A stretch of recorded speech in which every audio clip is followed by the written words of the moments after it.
జైన మతాన్ని ప్రబోధకులను తీర్థంకులు అని అనడం జరుగుతుంది.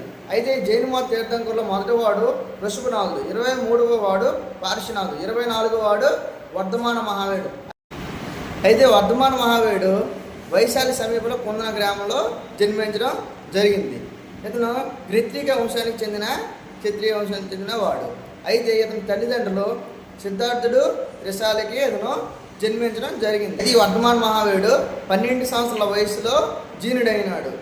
జీనుడు అనగా కోరికలను జయించిన వాడు అని అర్థం. అది జైనుల యొక్క జైన మతంలో త్రిరత్నాలు అనేవి చెప్పడం జరుగుతుంది. సరైన విశ్వాసము, సరైన జ్ఞానము, సరైన క్రియ అని ఈ మతంలో చెప్పడం జరుగుతుంది. అయితే ఈ జైన మతంలో పంచసూత్రాలు సత్యం, అహింస, ఇతరుల ఆస్తుల్ని అపహరించుట, అవసరానికి మించి ఆస్తులను కూడబెట్టుట, బ్రహ్మచర్యం ద్వారా మోక్షాన్ని పొందడం అనేవి ఈ పంచసూత్రాలు కలవు. అయితే జైన మత గ్రంథాలను అంగాలు అని పిలవడం జరుగుతుంది.